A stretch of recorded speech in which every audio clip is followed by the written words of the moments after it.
Alsina, la hora. Son las 8 de la mañana, 7 de la mañana en Canarias. Buenos días desde Onda Cero. Más de uno en Onda Cero.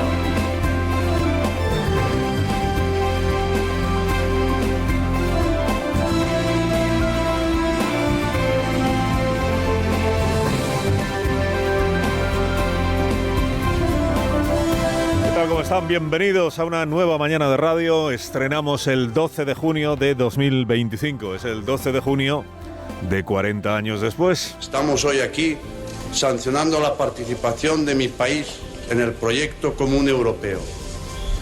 Esto representa una responsabilidad para todos nosotros y los gobiernos españoles sabrán cumplir el compromiso europeo de España. El rey Juan Carlos aún disfrutaba de un apoyo popular abrumador en aquel tiempo, año 1985. 3 años antes se había completado la transición con la llegada al gobierno del Partido Socialista, con cuyo joven líder, de nombre Felipe González, tenía 43 años en el 85, disfrutaba el rey de la sintonía personal y política que antes había perdido con Adolfo Suárez. Fue Felipe quien firmó como presidente del gobierno de España el Tratado de Adhesión, a lo que hoy llamamos Unión Europea, y entonces era el Mercado Común o la Comunidad Económica Europea. Fue Felipe quien firmó, pero como él mismo expuso en su discurso, había sido Adolfo Suárez, nada más celebrarse las primeras elecciones libres, quien había solicitado la adhesión a la Unión Europea, porque pertenecer a la Europa democrática era un objetivo prioritario para la nueva España constitucional. Damos hoy un paso de importancia histórica para España y para Europa. La integración de España en Europa se ha identificado con la participación en los ideales de libertad, de progreso y de democracia. La España en libertad había de ser una España en Europa. Cuestión de Estado, dijo el presidente González, un hito y sobre todo un compromiso con los valores de las democracias liberales que habrían de honrar los gobiernos que vinieran después del suyo. 40 años después, el acto de conmemoración esta tarde en el Palacio Real. Al acto no va a asistir el rey de entonces, sino el rey de ahora, Felipe VI, y no asiste el presidente del gobierno de entonces, sino el presidente del gobierno de ahora, que es Pedro Sánchez. Ha excusado Felipe González su presencia en este acto porque tenía ya un compromiso, un acto comprometido previamente para esta tarde, que es la entrega del premio que lleva el nombre de Alfredo Pérez Rubalcaba. Entrega del premio a la que cada año acuden significados socialistas que, en términos generales, que habrá de todo, comulgan poco con el rumbo o falta de rumbo que ha tomado su partido, ¿no? Esta tarde, por ejemplo, el acto será conducido por Edu Madina, último damnificado por la ira tuitera del ministro Óscar Puente, ¿no?, que le llamó resentido por decir Madina lo que piensa. Achacar a una opinión como la que expresó Madina una motivación bastarda, el resentimiento, este es uno de los trucos más viejos que existen para evitar replicar argumentadamente a esa opinión que no compartes, ¿no? En lugar de decir por qué no compartes la opinión, dices, es un resentido el que la emite, y así te quitas. Bueno, cuando son varios los que opinan, apartándose de la matraca oficial esta sobre la gran conjura que sufre el gobierno, cuando son varios en el núcleo duro del sanchismo creen estar asistiendo a un concierto de os resentidos, ¿no? Cantidad de gente resentida que hay en la España de 2025. Bueno, a la Unión Europea de hoy, a la Unión Europea de 2025, dejó de pertenecer el Reino Unido, como sabe usted. El Brexit fue en el año 2020, el referéndum había sido hace 7 años, referéndum que convocó el primer ministro Cameron y perdió. La salida del Reino Unido generó un problema que hasta ayer no ha quedado resuelto, o que no se ha empezado a resolver, que es cómo tratar a Gibraltar, una vez que el Reino Unido ya no es Unión Europea. O sea, cómo hacer compatible que siga siendo, porque de facto lo es, territorio británico, pero como si fuera territorio de la Unión Europea para la libre circulación de ciudadanos, como particularmente los 10 o 15.000 trabajadores españoles que están empleados en Gibraltar pero que viven y duermen en la línea o en Algeciras o en los barrios, y también para el comercio de mercancías, ¿no? Bueno, pues la fumata blanca, después de una negociación que se ha prolongado durante meses, la fumata blanca llegó en el día de ayer y supone, y en efecto es un hecho histórico, que la famosa verja va a pasar a ser historia. Verja que, por cierto, desaparece, porque para poder permitir esa libre circulación de personas y de mercancías no puede haber ninguna barrera física. Y esta será la imagen que resuma la nueva situación que se ha pactado entre España y el Reino Unido, la imagen de la retirada de la verja. que aunque no pasa de ser una puerta metálica bastante corriente, esa es la verdad, oye, merece ser preservada, digo yo, en algún sitio como testimonio de la historia que acumula esa verja. El acuerdo entre España y el Reino Unido, con la Unión Europea como tercera pata y con el gobierno de Gibraltar, digamos, como invitado, como espectador, ha despertado mucha más atención aquí que en el Reino Unido, donde Gibraltar despierta bastantes menos pasiones de las que despierta en España.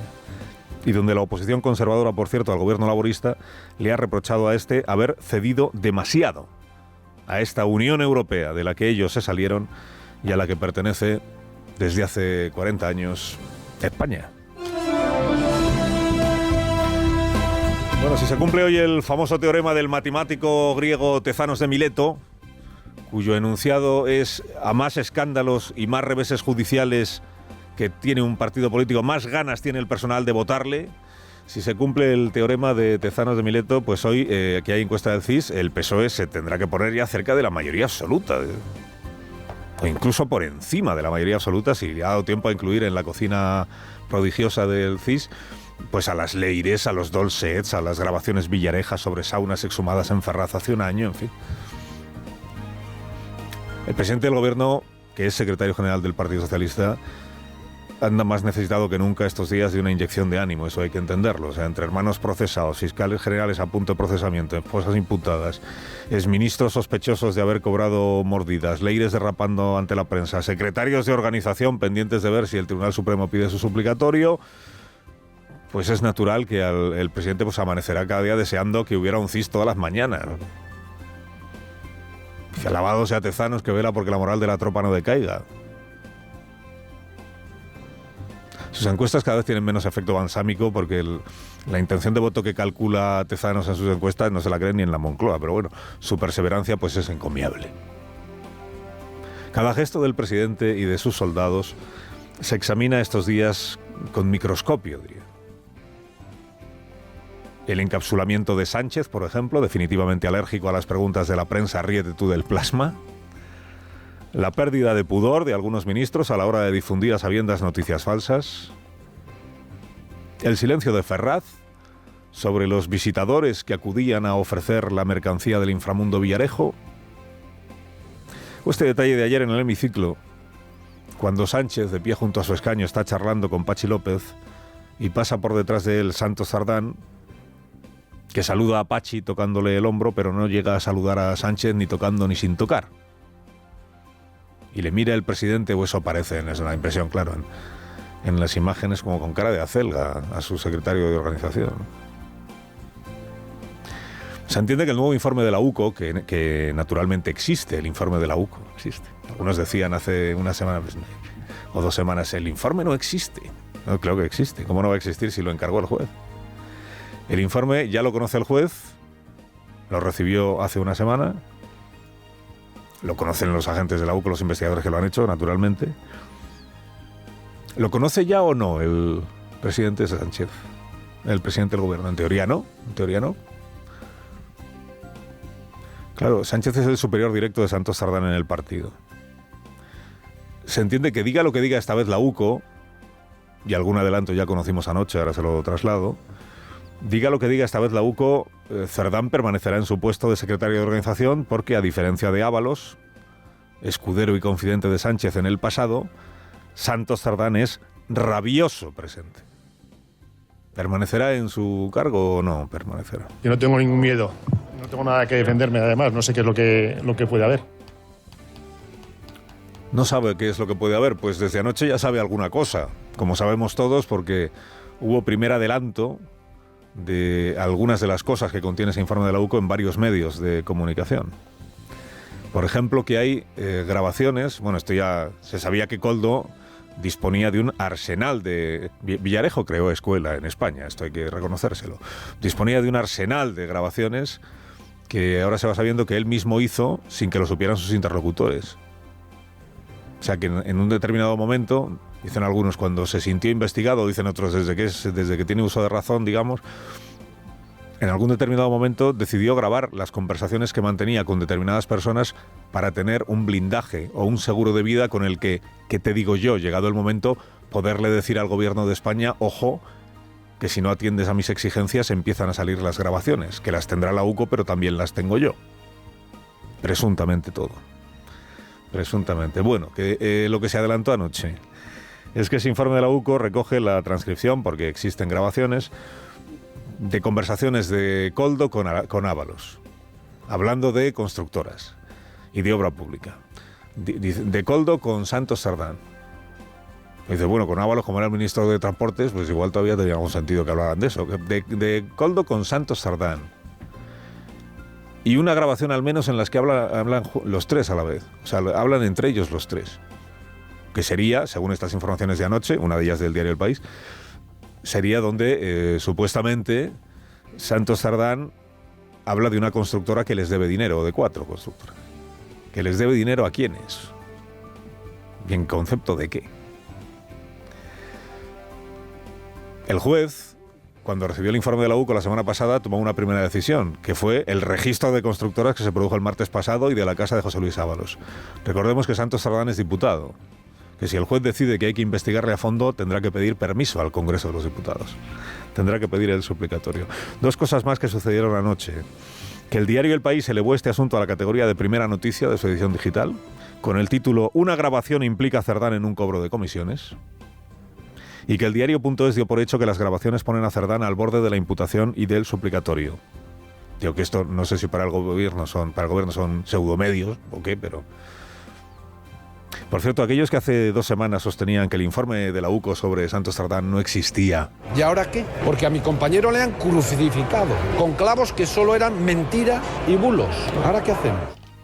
Han asumido ya que naturalmente que existía y naturalmente que afecta a Santos Sardán. Digo yo que lo habrán asumido porque ahora ya lo están recogiendo, difundiendo y comentando, ¿no? Con un indicio como este, digo, el juez Puente lo más probable es que pida el suplicatorio de Santos Sardán. El día que fue detenido Koldo, Cerdán personalmente se ocupó de que José Luis Ábalos entregara su acta. No lo consiguió, pero lo intentó, entregar su acta de diputado. ¿Por qué? Y Ábalos decía, pero si yo no estoy imputado, si a mí no me han detenido, si yo no estoy señalado por ningún juez. Y era verdad. Pero Santos Sardán le explicó que por higiene democrática tenía que irse. Si ahora es Cerdán el que resulta imputado en el Tribunal Supremo, ¿tendrá el cuajo de sostener que Ábalos tenía que irse pero él no? ¿Lo tendrá el cuajo, su superior directo en el partido?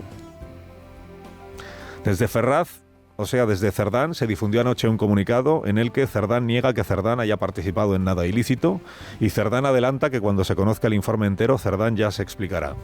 Palabra de Santos Sardán.